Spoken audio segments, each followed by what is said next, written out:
Okay, can you tell us why you're here today? Because we want the entire society starting here. I want this to be a national movement. It's called an awakening. We need to know our heritage. All I'm going to do is read some of the founding documents, which we have lost. Our country is losing its past, and if you lose your heritage, if you lose your past, someone else will create your future. So that's why I'm here, to remind the mayor and anyone who's listening that we have a constitution, we have a Bill of Rights, we have the Declaration of Independence, and so many other documents. You The, want to tell us where we are?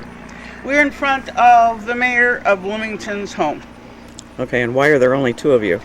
We couldn't publicize this because doing so would probably awaken him. And what we'd rather do is show him that these founding documents don't just apply to the everyday citizens, the toxic majority, but to every citizen in this country.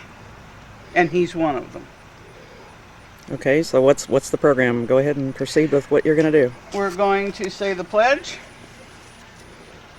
I pledge allegiance to the flag of the United States of America and to the republic for which it stands, one nation, under God, indivisible, with liberty and justice for all. And before we read some of the founding documents, I'd like very much to read the first chapter of The American Crisis by Thomas Paine. It was written in 1773 by Mr. Paine. The Coopers, the pub owners, the farmers had gone back to their lands and fields. The militia were gone, most of them. The military desertion was high and morale was low. And in came Thomas Paine. And this is the first chapter of what he called the American Crisis. And within 6 months, which to us doesn't sound very long, but to them it's a long time, every patriot had a copy, had bought a copy, or had memorized. And it's a long thesis, but the first paragraph says it all.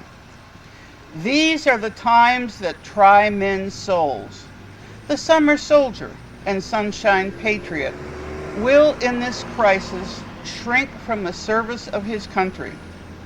But he that stands it now deserves the love and thanks of men and women. Tyranny, like hell, is not easily conquered. Yes, we have the consolation with us that the harder the conflict, the more glorious the triumph. What we obtain too cheap, we esteem too lightly. 'Tis dearness only that gives everything its value.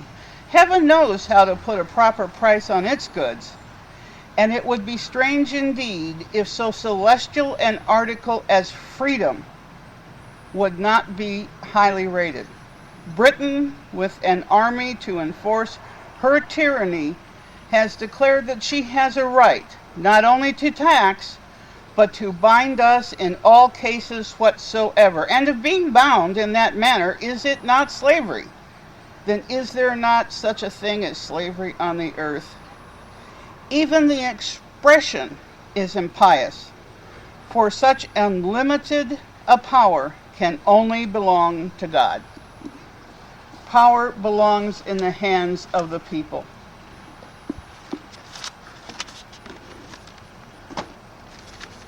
And because of that, in 1791, our fledgling government decided that we needed a Bill of Rights. Not to instruct the government on what they should do, because we knew what our rights should be. And so did Thomas Paine, decades earlier. The Congress shall not make no law respecting an establishment of religion, or prohibiting the free exercise thereof, or abiding the freedom of speech or press, or the right of the people to peaceably assemble and to petition the government for a redress of their grievances.